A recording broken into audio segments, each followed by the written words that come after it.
about your new project, your new album. First album in how long?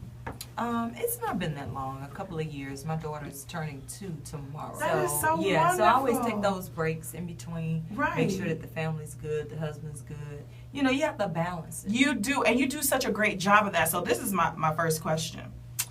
When's the book coming out? I know you're dropping an album, but when is the book coming out? Because you're doing a great job of being a wife, a mom, an artist. That's a lot.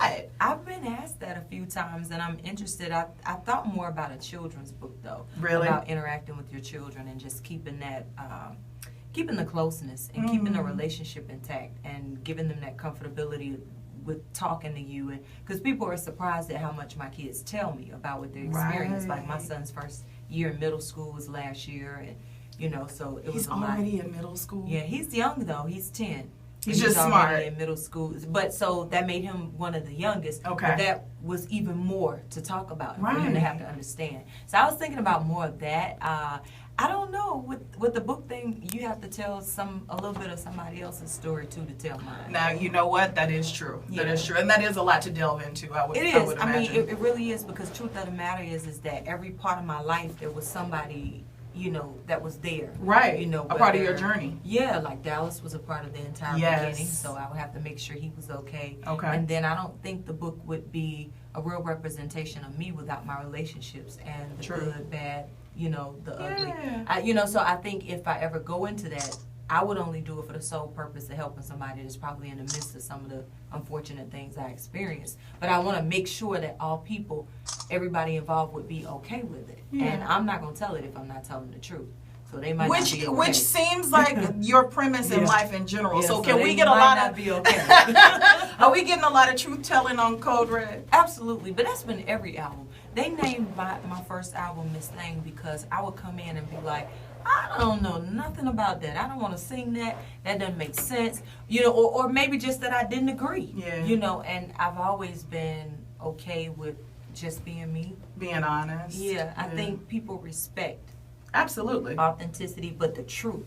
Even though my truth may not always be pretty, Okay. and it may not always be, you may not even always agree, but I think that your truth, especially as an artist, is important because eventually you run out of other people's Stories to material tell. sing. That is absolutely So if I'm true. telling my own story or things I've really experienced, you don't run out of that because Okay. you're constantly learning and living. So here lately, the conversation has been about you and your relationship with Sierra. And I know you did the interview and you explained all of that. I'm just curious, have either of you, since that interview last week or 2 weeks ago, has there been any contact? I never would have spoken without us speaking first. Gotcha. Yeah, so we had a conversation and we had a perfect understanding when That's we awesome. spoke, and then I made sure that our fans understood a little more because unfortunately people read and believe blogs. That You is should look at so blogs as true. entertainment. I Yeah. think that's the safest thing, and so I just wish her and her adorable Isn't he baby cute? boy. He is so cute. I is. really wish them the best, and I know what it's like to just be living and loving and growing and And a new experiencing. mom. I know what all that's like 3 times over. I do. So I just really wish them I really wish them the best. Okay, that's awesome. Well, tell me, where did Code Red come from, the title of your project? You know, it is. With your fire engine red hair sitting up in here. Well, It's that's- gorgeous. I know I got dyed this morning. It's fresh. It's fresh. You know, I did dye the hair as a symbolism of how serious I was about it being a state of emergency.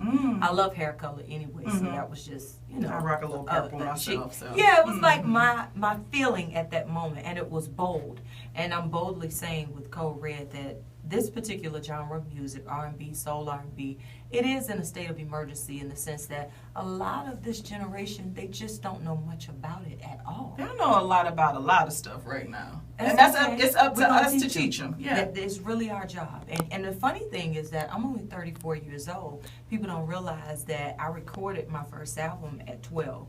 13. It dropped right before my 14th birthday. So I was really young, but it gave me a lot of very rich in experience in the sense that I got a chance to talk with greats like Miss Patti LaBelle or Miss Gladys Or Knight, Michael who- Jackson. I saw you posted an image with yeah. Michael Jackson the other Yeah, day. that actually was from a friend of mine, Prince Azim. Well, we go different places each year when he has his birthday Oh, events. okay. And so my seat was next to Michael. Wow. And so the entire night, which went until like 5 in the morning, we were there, and I had just given birth to my oldest son, Rocco, and that's what he wanted to know about. Like, wow. what was it like, and how has being a mom changed? And he was such a gentleman, pulling out my chair, laying my napkin in my lap. I'm like, come on now, Mike. That is a wonderful memory to have. Yeah, very manly, very. You need anything? Yeah. Like hang raised around well. Very much so. It was wow. It was, and then our conversation was so organic and so enjoyable. And all he talked about was like his kids and his love for the music. And that's something that I've never wanted to lose, was my love for the music. And of course, my family comes first. Well, and I was about to say, you obviously have a respect for not only family, but your elders. I recently was sharing on the air and on my Facebook page a moment I shared with my grandmother. There's this old song. I like songs from the 30s and 40s. A song called Caledonia. And I was singing it, and my grandma heard me in the other room, and she finished the lyrics. I didn't know she knew the song. So we lay in the bed, pulled it up online, and sang and sang and sang. And it was such a bonding moment. We're talking about generational gaps being closed with music. When my mother divorced my father, my grandmother moved in with us. She was like, you need help.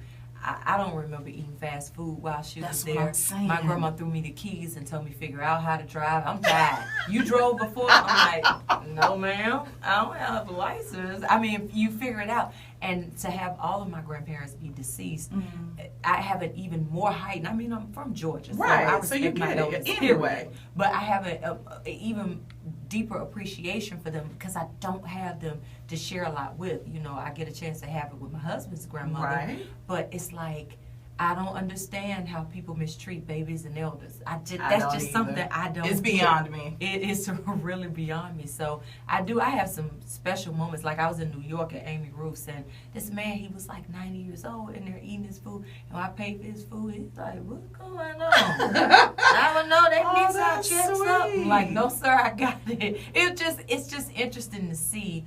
And to acknowledge that one day we'll be in that space. And we want somebody to love on us and still treat us like we really contributed something to their lives, you know. So it's important to me, but that's... And that can be felt through your music. I mean, just right for me, I recently learned, I kept wondering, why does this feel so good? The way I described it on the air was, I was like, she back. She back, and she back with that grown woman gangster. It feels so street, but it feels grown at the same time. And once I realized, oh, that's Smokey Robinson. Absolutely. That's why I feel grown, sexy, and street at the same time. Absolutely. Polo the Don did that. He did. And we're first cousins. Okay. So that's another, and it's funny because I don't do records like that without getting permission from the artist. I was the same way with Everything to Me. I called Miss Denise, and then she actually sang it with me at the BET Awards. You know, it's just like you have to respect where you come from to have any understanding or any thought as to where you headed. All right. So far as the music and my real life, I mean, I'm the same way about it there, but I'm like, how do you put out records and not talk to the person that was the original creator? So it was dope to talk to Smokey. He's so cool. Yeah. Yeah, baby. Good looking, too. Sound good, baby. Yeah, he got it. Hey, I'll be at the video shoot, baby. Does he? Everything is like, baby, we chillin'. Whatever you need. Yes, I took a page from his book. I don't let too much get to me. I love it. Well, congratulations. When can we get our hands on Code Red? You know what? This fall, I'm undecided on a date. Okay. Because I feel because the streets keep saying September 18th, and I was like, no, that's the pre-order date. Okay, that's pre-order. That is the date you can pre-order it. And what I'm working on is that when you pre-order it, typically you can just hear a bit of songs. I'm trying to get them to agree to do something where you actually get like 3 or 4 of the songs, so you really get to hear some of the body of work and kind of get a little vibe or whatever.